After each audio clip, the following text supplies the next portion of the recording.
할렐루야. 오늘 거룩한 질서라는 제목으로 은혜를 나누겠습니다. 러시아와 중국 같은 나라의 공통점이 사회주의죠. 사회주의 국가. 근데 이 나라의 국민들이 1인 독재나 일당 독재를 받아들이는 이유가 있습니다. 그들은 혼란보다는 질서를 원하기 때문입니다. 가장 좋은 것은 민주적인 사회에서 질서를 유지하는 것이 제일 좋죠. 저는 우리 대한민국이 그런 나라라고 믿습니다. 그러나 중국이나 러시아 같은 나라는 그것이 현실적으로 어렵다고 합니다. 그래서 혼란스러운 민주주의보다 질서 있는 사회주의가 더 낫다고 생각하는 것입니다. 법이 없는 것보다 악법이라도 있는 것이 낫다는 것이죠. 근데 성경에 보면 우리 하나님도 무질서의 하나님이 아니라 화평의 하나님이시다. 그런 말씀이 있어요. 고린도전서 14장인가요?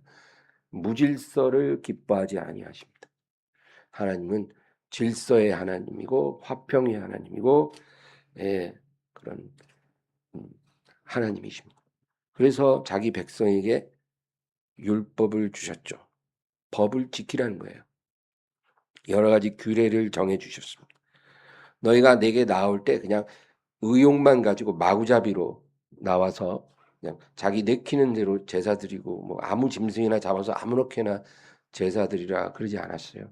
하나님이 딱 정해 주신 5가지 방식의 제사가 있고 정하신 가축으로 정한 방식으로 하나님께 나와야 한다는 것이죠.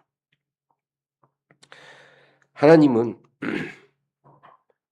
태초에 창조하실 때 질서를 창조하셨다고 성경이 말씀합니다. 창세기 1장 1절과 2절을 우리 보겠습니다. 태초에 하나님이 천지를 창조하시니라. 땅이 혼돈하고 공허하며 흑암이 깊음이 있고 하나님의 영은 수면 위에 운행하시니라. 태초에 이제 하나님이 창조를 행하실 때 그때 어떤 상태였냐면 땅이 혼돈하고 공허했다는 거예요. 혼돈하다는 건 뭐예요? 아주 혼란스럽고 무질서했다는 거예요. 질서가 없었어요. 그리고 공허했다는 것은 어떤 의미 있는 내용물이 그 안에 없었다. 그 얘기예요. 그래서 하나님이 보시기에 좋지가 않았어요. 그래서 하나님이 창조를 시작하실 때 첫째 날에 빛이 있으라. 그래서 빛이 있었어요. 그리고 이제 6일 동안 모든 만물을 지으신 것입니다. 그리고 마지막 6일째 되는 날 오후에 사람을 지으신 것입니다.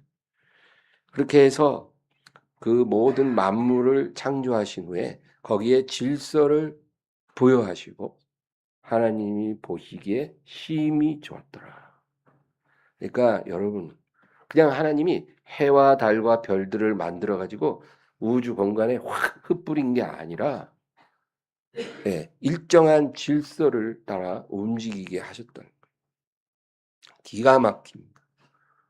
그 해와 달과 움직임은 아주 어떤 정교한 시계보다도 정교하게 궤도를 따라 움직입니다.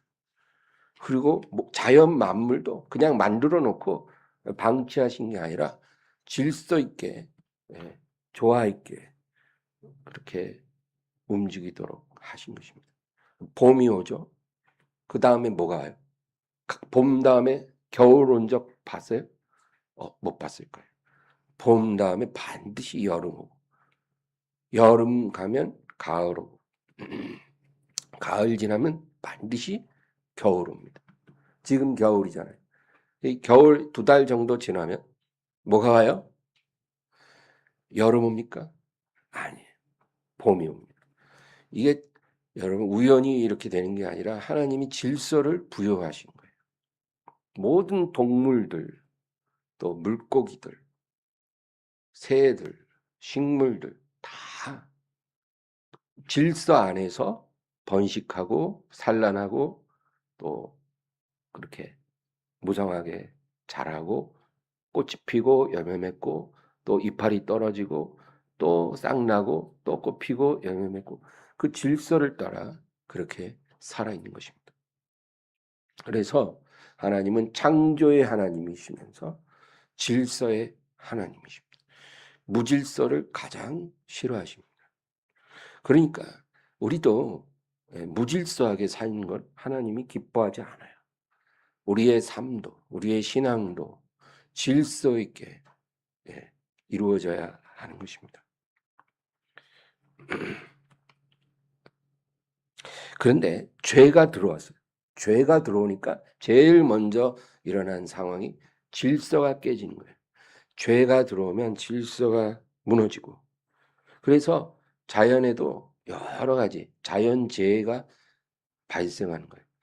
여러분 원래 뭐 지진이나 화산 폭발이나 가뭄이나 홍수나 이런 거는 하나님이 의도한 게 아니에요. 죄가 들어오니까 이 자연계에도 그렇게 질서를 깨뜨리는 일들이 일어납니다. 예.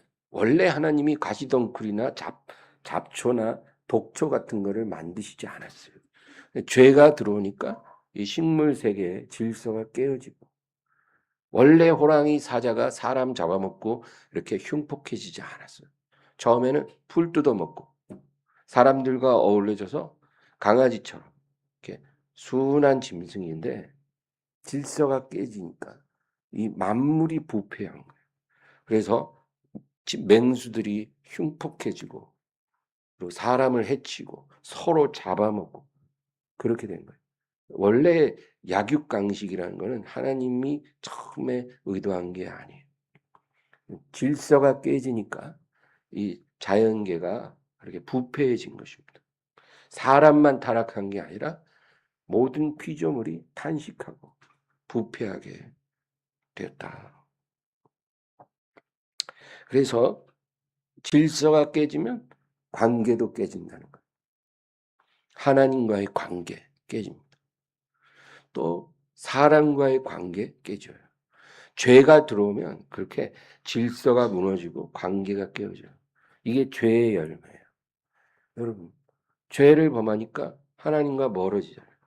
아담과 하와가 범죄하니까 누가 그들을 쫓아내지 않았는데도 하나님을 피해 다녀요. 나무 그늘에 숨어요. 하나님이 그러라고 하지도 않았는데 자기들이 그렇게 되는 거예요. 예전 같지가 않은 거예요. 하나님이 편치가 않아요. 하나님과 가까이 있는 게 예전엔 좋았는데 지금은 멀리 있는 게 편해요. 이게 다 죄의 결과예요. 하나님과 깨어지고 사람과의 관계도 깨어져요. 아담은 자기 아내 때문에 내가 이렇게 됐다라고 말해요. 그렇습니까? 아니거든요.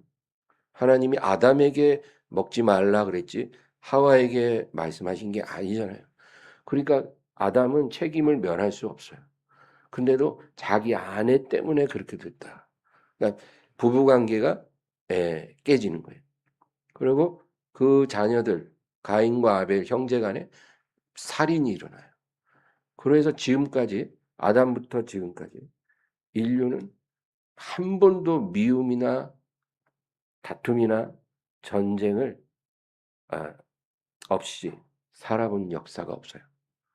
늘 사람 있는 곳에 미움 있고 다툼 있고 권력 투쟁이 있고 시기 질투 있고 모함 있고 전쟁이 있어요. 그건 점점 심해지면 심해지지 줄어들지 않습니다. 그것이 인류의 현재 모습입니다. 그래서 하나님이 이 깨어진 질서를 회복하기 위해 관계를 회복하기 위해 누구를 주셨어요? 아들을 주셨어요. 예수님이 왜 오셨어요? 십자가에 죽으시기 위해 오셨어요. 왜 죽어야 해요? 죄를 끝장내기 위해 죽으셔야 해요. 왜 죄를 끝장내요? 죄를 끝장내야 깨어진 관계가 회복되고 질서가 회복되기 때문에 분명한 거예요. 그래서 예수님이 죽으시기 위해 오신 거예요. 그러니까 하나님이 원하시는 거는 예수님을 믿으라는 거죠. 믿고 어떻게 되라고요? 관계 회복하고 하나님과의 관계, 사람과의 관계 회복되고 이 무너진 질서를 다시 회복하라 이거예요. 이렇게 해야 너희에게 내가 주려고 하는 이 모든 복된 선물이 다 너희에게 임한다는 거. 이 깨어진 질서가 회복되지 않으면 너희에게 내가 복을 주려고 해도 받을 그릇이 없는데 어떻게 주겠니? 그러니까 예수님을 통해서 질서를 회복하라는 거죠. 여러분 그렇게 되기를 주의 이름으로 축원합니다. 그래서 오늘 우리는 이 거룩한 질서를 어떻게 회복해야 할까? 그것에 대해서 살펴보려고 합니다. 세 가지가 있어요. 첫째는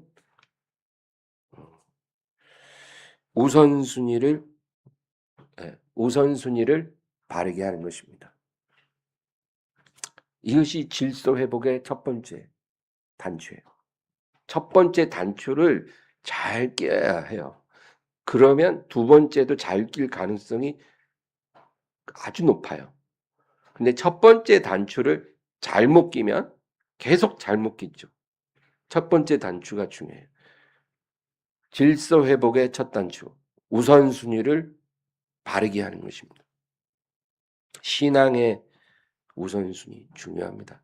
여러분 질서라는 게 어느 날 갑자기 무너지는 게 아니에요.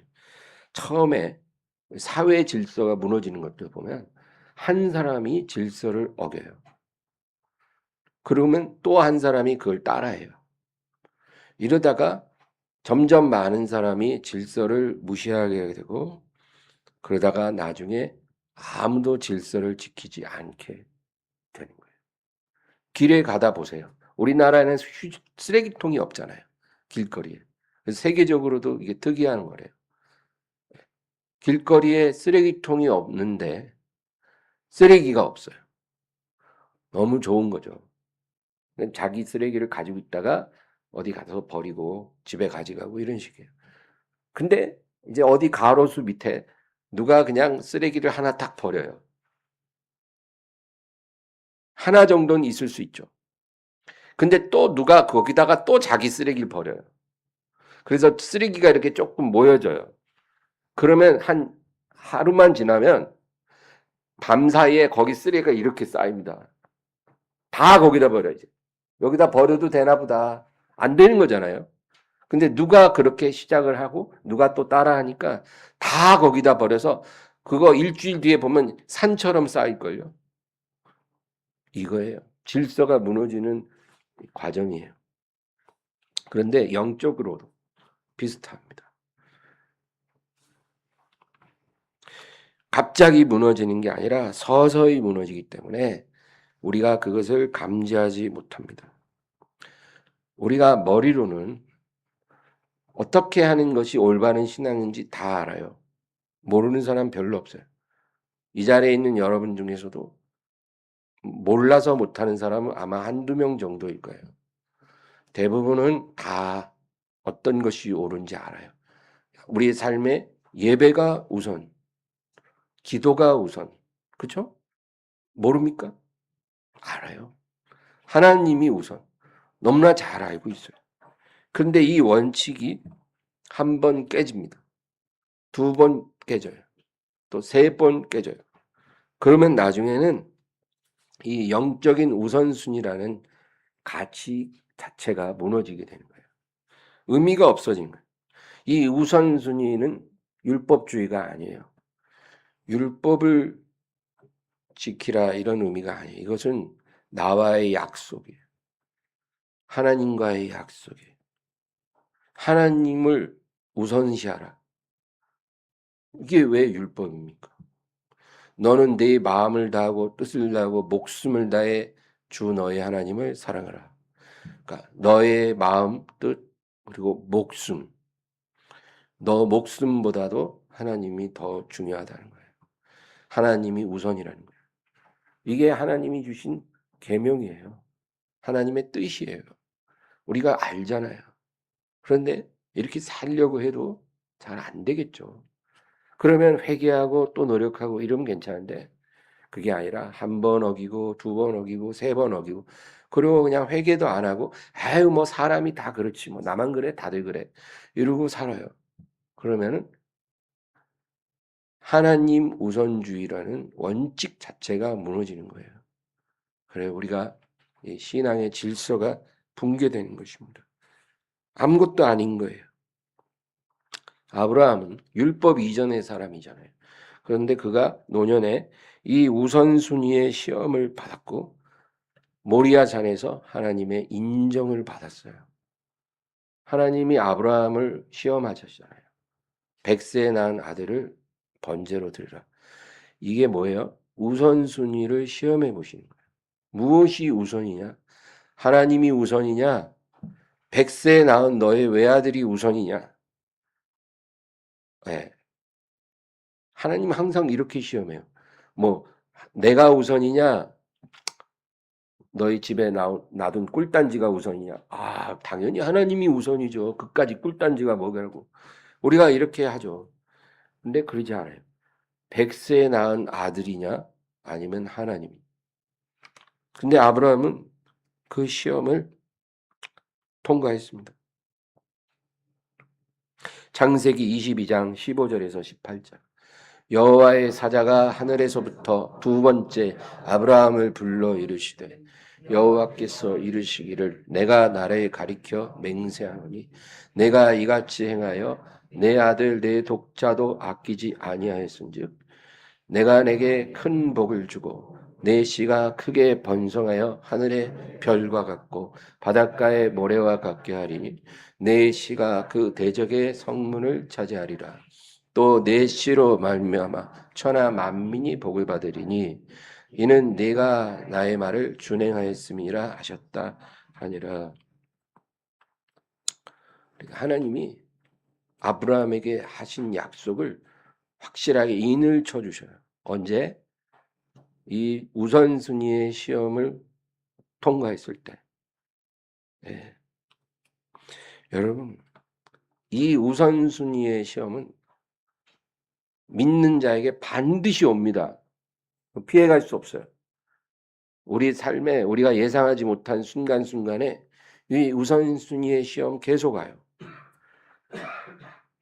근데 상황 따라 우선순위가 바뀌면 하나님의 인정을 받을 수가 없습니다.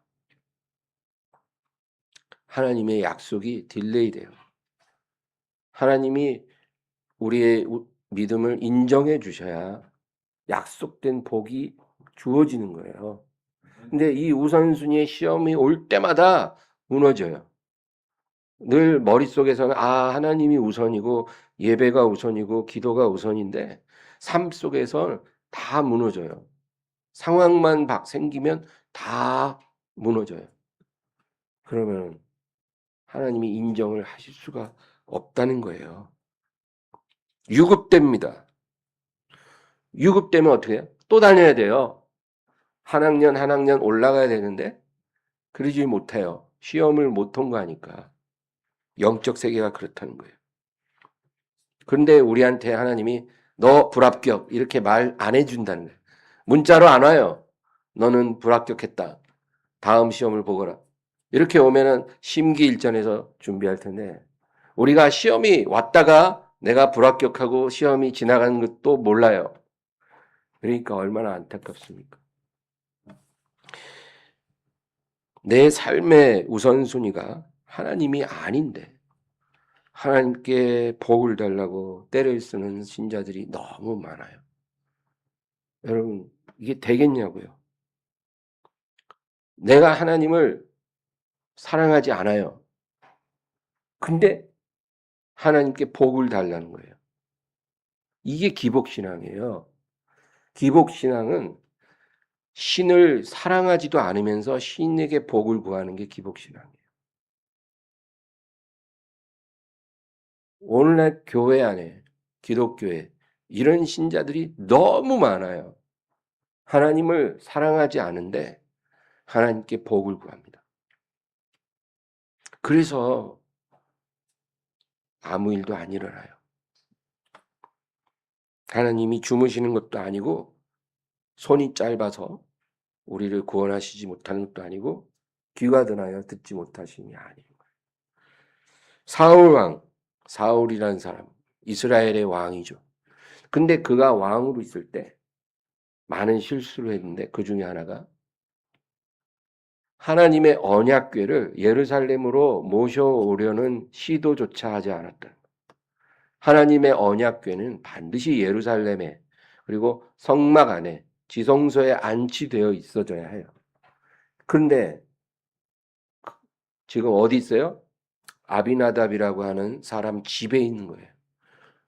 그러면 당연히 모셔와야 되잖아요. 그것이 신앙의 핵심이거든요. 그런데 사울의 관심은 거기에 없었어요.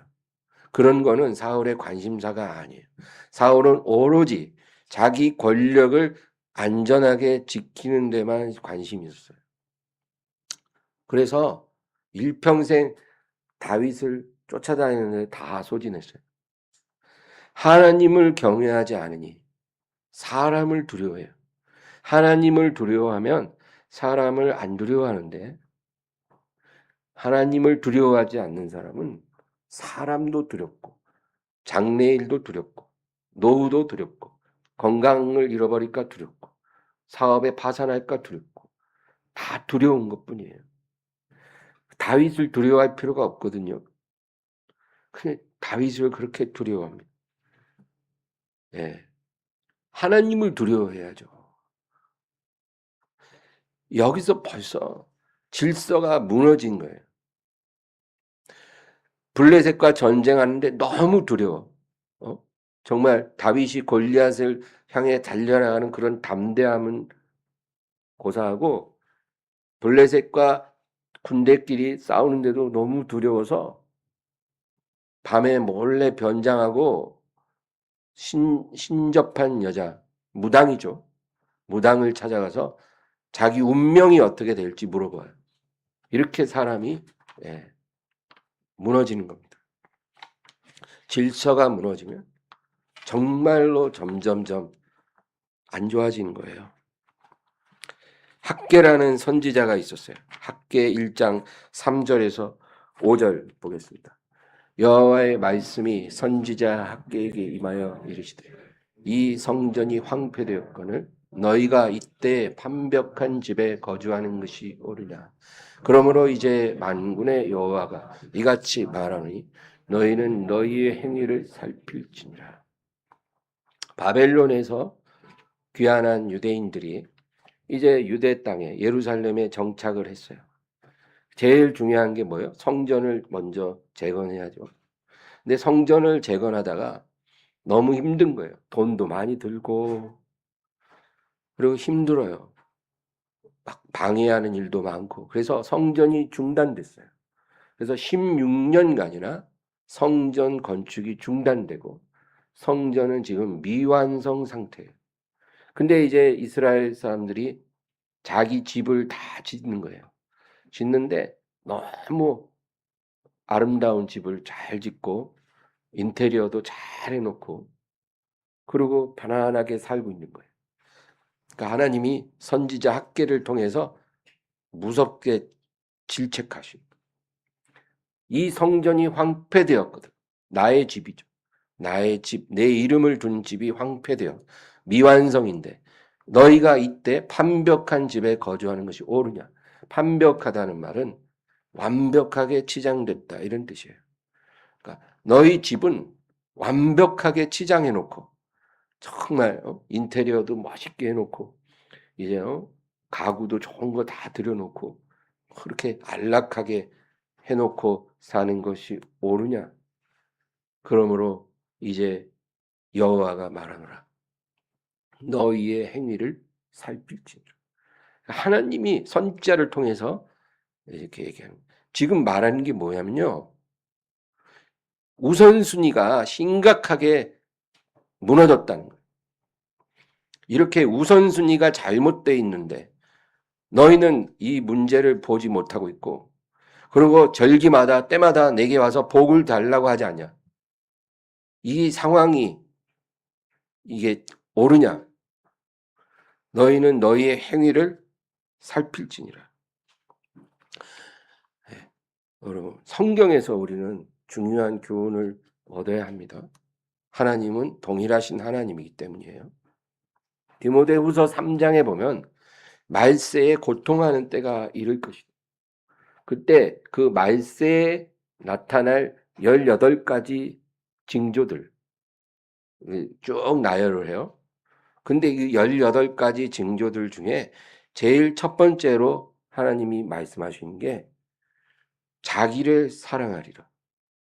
사람들이 자기를 사랑하리라. 하나님의 심판이 임할 때, 말세라는 건 뭐예요? 세상 끝이. 하나님이 이제 끝. 너희의 죄악을 인내하는 것은 이제 끝났어. 이제 내가 심판하리라. 이때가 말세잖아요. 하나님이 사람들의 죄를 심판하실 때, 하나님의 심판을 불러오는 가장 첫 번째 죄가 자기를 사랑하는 죄라는 거예요. 이게 죄인 줄도 몰라요, 사람들. 하나님보다 나를 더 사랑하는 거예요. 하나님보다 나를 더 사랑하는 거예요. 내가.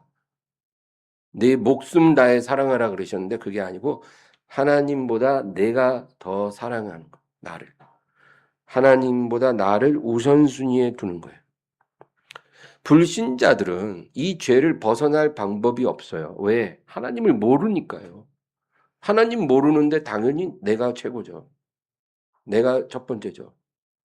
근데 신자들도 이 죄에 걸려 있는 사람들이 너무너무 많아요. 이것이 죄라는 것도 인지를 못하고 있어요.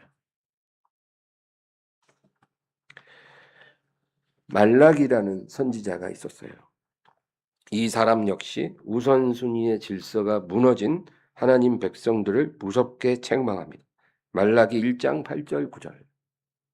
만군의 여호와가 이르노라 너희가 눈먼 희생 제물을 바치는 것이 어찌 악하지 아니하며 저는 것 병든 것을 드리는 것이 어찌 악하지 아니하냐 이제 그것을 너희 총독에게 드려보라 그가 너를 기뻐하겠으며 너를 받아주겠느냐.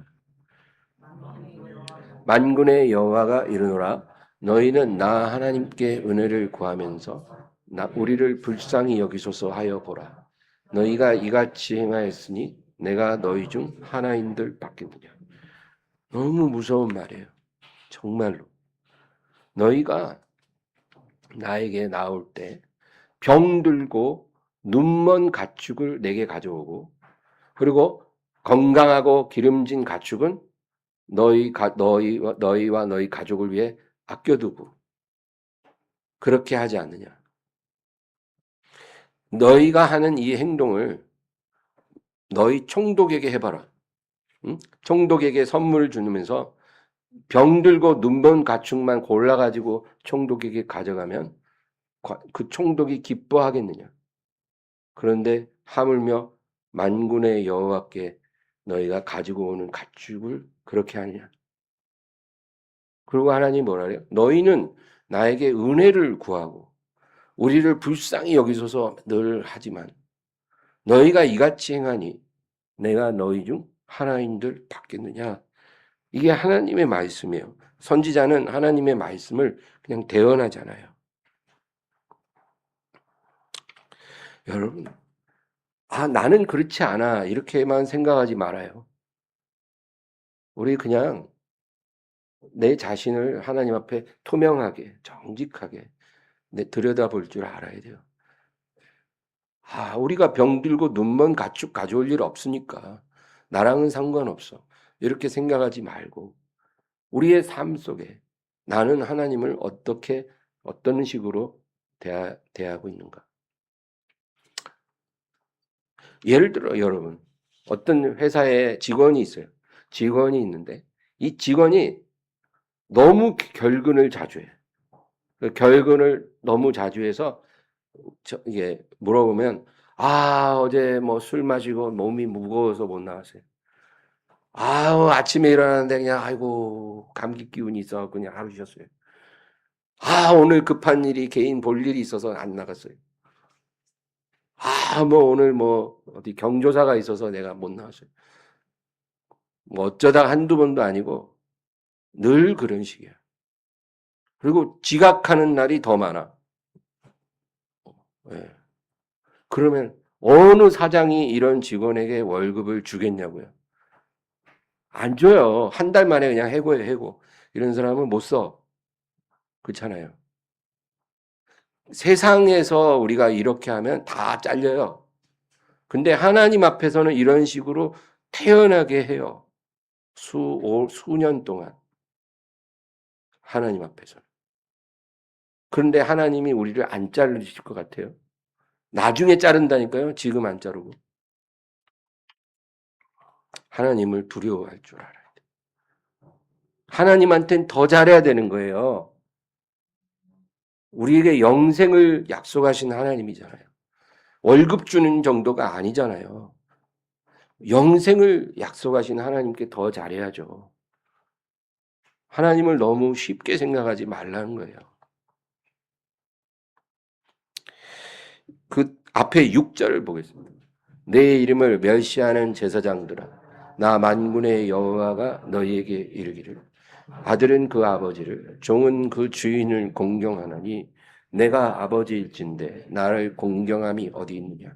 내가 주인일진데 나를 두려워함이 어디 있느냐 하나. 너희는 이르기를 우리가 어떻게 주의 이름을 멸시하였나이까 하노라. 내가 하나님인데 나를 공경함이 어디 있니? 나를 두려워함이 어디 있느냐? 하나님 말씀하시는데 우리는 어떤 식으로 대답하냐면 우리가 언제 주를 함부로 대했습니까? 우리가 언제 주님을 무시했습니까? 이 정도만 할 만큼 했는데요. 이런 식이에요. 할 만큼 했는데요. 더 해야 돼요?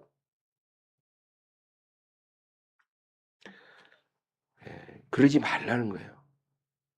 하나님이 오래 참으실 때 깨닫고 회개하고 돌아오면 아무 일이 없어요.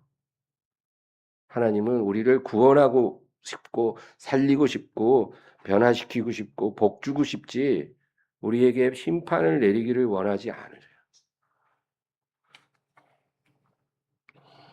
우리 신앙에 이 우선순위를 바르게 세우는 것이 하나님과의 관계를 회복하는 첫 번째 단추예요. 우선순위를 바르게 하시기를 바랍니다. 두 번째는 버려야 할 것을 버리라. 이게 두 번째 단추예요. 버려야 할 것 버리는 것. 여러분 대청소를 할 때 기본이 뭐예요? 버리는 거예요. 우리가 어떤 오래된 낡은 집 아니면 오래된 창고를 우리가 소유하게 됐어요. 이제 청소를 해야 되잖아요. 그때 우리가 해야 될 첫 번째 원칙은 쓰레기 그리고 못 쓸 물건, 필요 없는 물건 다 갖다 내다 버려야 돼요. 그것부터 시작해야죠. 그래야 그 낡은 집 창고가 새롭게 변화될 수가 있겠죠. 이스라엘 백성이 가나안 땅에 들어갈 때 새로운 땅이에요. 하나님이 주신 약속의 땅이에요. 그 땅에 이제 들어갈 때 하나님이 자기 백성에게 분명하게 경고를 하셨어요. 어떻게 하셨을까요? 민수기 33장 50절에서 52절. 여리고 맞은편 요단 강가 모압 평지에서 여호와께서 모세에게 말씀하여 이르시되 이스라엘 자손에게 말하여 그들에게 이르라. 너희가 요단강을 건너 가나안 땅에 들어가거든 그 땅의 원주민을 너희 앞에서 다 몰아내고 그 새긴 석상과 부어 만든 우상을 다 깨뜨리며 산당을 다 헐고 하나님이 뭐라 그래요? 너희가 그 땅에 들어가면 내가 주는 땅에 들어가면 제일 먼저 할 일이 그 땅에 원래부터 살던 원주민들을 다 몰아내라는 거예요. 남기지 말고 죽이든지 몰아내든지 그 땅에 남겨두지 말라는 거예요. 그들과 어울려 살지 말라 이거예요. 그 다음에 그곳에 있는 우상들, 석상들 이런 거 다 깨뜨려서 부셔버리라는 거예요. 아 기념이야 이런 거 저기 뭐야 세계 문화유산에 남겨야 돼 이렇게 해서 남겨두지 말라는 거예요. 다 부셔버리라. 그리고 우상 숭배하던 그 장소, 산당이라 그래요. 산당을 다 헐어버리라. 그러니까 뭐예요? 하나님이 미워하는 사람, 하나님이 미워하는 물건, 하나님이 미워하는 장소, 이런 것들을 다 말소시켜 버리라는 거예요. 너의 삶 속에. 버리라는 거예요. 끊어버리라는 거예요. 이것이 우리가 하나님과의 관계를 올바르게 하고 하나님이 약속하신 복을 받을 수 있는 두 번째 조건이에요. 버릴 것은 버려야 돼요. 뭘 버려요? 하나님이 미워하는 것을 버리세요. 하나님이 미워하는 그러한 가증한 사람들 있어요. 우리를 죄짓게 만들고 우리를 자꾸 더럽히는 그런 친구들, 그리고 그런 물건들, 그런 장소에도 가지 말고 다 끊어버리라. 이것입니다. 그 밑에 55절, 56절. 너희가 만일 그 땅의 원주민을 너희 앞에서 몰아내지 아니하면 너희가 남겨둔 자들이 너희 눈에 가시와 너희의 옆구리에 찌르는 것이 되어 너희가 거주하는 땅에서 너희를 괴롭게 할 것이요 나는 그들에게 행하기로 생각한 것을 너희에게 행하리라. 하나님 분명하게 말씀하셨어요. 너희가 만약에 순종하지 않고 남겨두면 사울이 남겨뒀잖아요. 다 진멸하지 않고 남겨두면 그것이 너를 망하게 한다는 거예요. 내가 그들에게 행하려고 했던 걸 너희에게 행하려. 그래서 사울이 진멸됐잖아요. 그러니까 하나님이 경고한 거예요. 내가 진멸하고 버리라고 한 것을 남겨두면 내가 그들에게 행하려고 했던 것을 너에게 행하리라. 여러분 어떻게 하실 건데요? 그래도 남겨두실 거예요? 그냥 버리세요. 어떤 사람이 술을 너무 좋아해. 술을 너무 좋아해서 진짜 좋은 술, 양주, 와인 막 어디서 사온 거, 선물 받은 거 막 집에다가 쫙 진열해 놨어요. 친구들 오면 자랑하고 그리고 한 병씩 따먹는 재미로 살고 있었어요. 근데 어느 날 마음에 책망이 왔어요. 내가 이렇게 살면 안 되지. 술 끊으리라. 근데 보니까 버리는 게 아까운 거야, 이거. 그래서 하나님, 제가 이거 다 마시고 끊을게요. 남의 일 같지 않은 사람 몇 명 보여요, 이거. 다 마시고 끊을게요. 그러면 여러분, 그게 하나님이 그래라. 네 말도 그나마 가상하구나. 내가 기다려줄게. 아니에요. 하나님 기뻐하는 방법이 아니에요, 이건. 아까워? 그냥 바로 하나님 미워하는 거 다 까가지고 그냥 싱크대에다 다 부어버려. 못 버려요, 못 버려. 버려! 못 버려요, 아까워요. 갈등하죠. 버리라는 거예요, 버려. 그냥 당장에 다 끝내야 내가 그나마 승리할 가능성이 없다는 거죠. 이거 다 마시고 못 끊어요. 그게 사탄의 역사예요.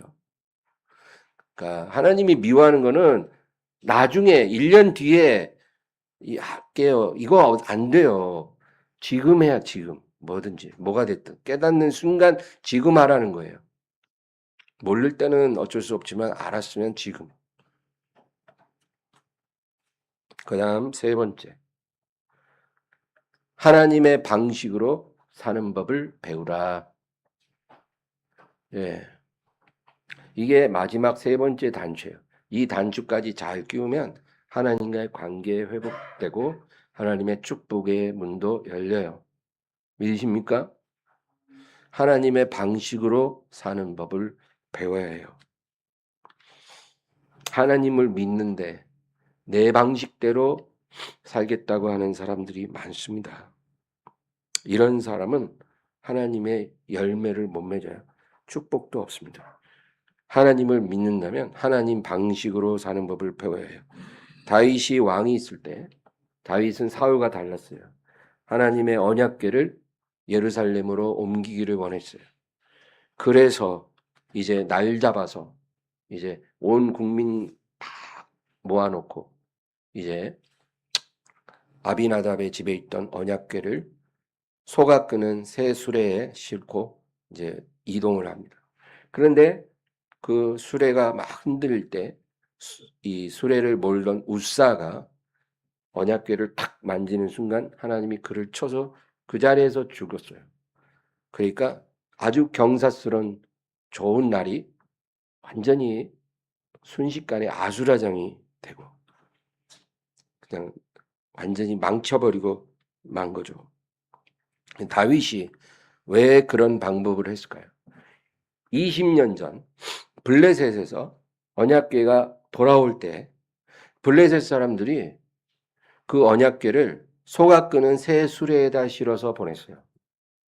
그러니까 그거는 뭐예요? 이방인의 방식이에요. 이방인들은 하나님의 법도를 모르잖아요.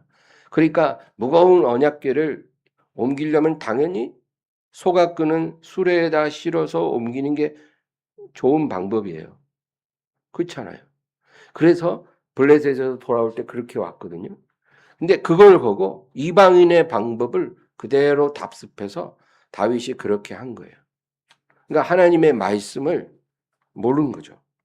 하나님께서 500년 전에 모세를 통해 분명하게 명하시기를 하나님의 궤는 반드시 레위 사람들이, 레위의 남자들이 채를 깨서 어깨에 매라 그랬잖아요. 그 하나님이 그렇게 하라 했으면 그렇게 하는 거예요. 아, 왜요? 이 무거운 걸 왜 매요? 아, 그러면은 너무 무겁고 힘들고 그리고 이동할 때 속도도 안 나고 아주 비효율적이에요. 뭐에 왜 그렇게 해요? 수레에다 실으면 금방 가는데 우리가 이런 생각 할 수 있잖아요. 그러면 안 돼요. 그냥 하나님이 채를 꿰서 레위 남자들이 어깨에 메고 옮기라 하면 그렇게 해야 되는 거예요. 근데 그걸 몰랐던 거예요. 하나님을 섬길 때는 하나님의 방식으로 섬겨야 해요. 내 방식으로, 내 의욕으로, 내 열심으로 안 돼요. 아무리 의도가 좋아도 하나님이 기뻐하지 않아요. 하나님의 방식으로 순종하며 섬겨야 하나님이 받으실 만한 것이 된다는 거예요. 우리는 이 중요한 사실을 종종 놓칩니다. 그래서 사사시대, 사사기를 읽어보면 그 시대에는 어떠냐? 각 사람이 자기 소견에 오른 대로 살았다. 그러니까 신앙도 그런 거예요. 자기 소견대로 믿는 거예요. 내 방식은 이래. 나는 주일날 집에서 거실에서 찬송 한 장 부르고 사도신경 외우고 요한복음 한 장 읽고 기도하고 난 예배 드려. 이게 내 방식이야. 나 교회 안 가. 왜? 교회 가면 못된 것들이 내 마음을 아프게 해. 항상 스트레스를 줘. 이상한 사람들이 와서 아주 거슬려. 나는 그래서 교회는 안 가. 상처만 받아. 나는 내 방식으로 믿을 거야. 그렇게 해보세요. 하나님과 아무 상관이 없을 거예요. 하나님의 방식을 배워야 합니다. 다윗이 화가 났어요. 사무엘하 6장 8절 9절. 여호와께서 웃사를 치심으로 다윗이 분하여 그곳을 베레스 웃사라 부르니 그 이름이 오늘까지 이르니라. 다윗이 그날에 여호와를 두려워하여 이르되 여호와의 궤가 어찌 내게로 오리요 하고. 다윗이 분했어요. 왜 분해요? 하나님께 서운한 거예요. 왜 내가 뭘 잘못했다고? 내가 좋은 마음으로 하나님을 위해서 애를 쓰고 있는데 어떻게 이럴 수가 있습니까? 왜 이 좋은 날 나에게 이런 망신을 주십니까? 온 백성들 보는 앞에서 내 얼굴이 뭐가 됩니까? 내가 하나님 위해서 하는 거 아닙니까? 그래서 분했어요. 그 분함이 두려움으로 바뀌어서 하나님의 궤를 옮기는 계획을 포기하고 오베데돔의 사람의 집에 옮겨졌어요. 여러분, 분해하지 마세요. 내 방식으로 믿다가 하나님이 응답 안 하시고 축복 안 하신다고 너무 화내지 말아요. 우리는 배워야 돼요. 하나님을 알라. 힘써 여호와를 알라.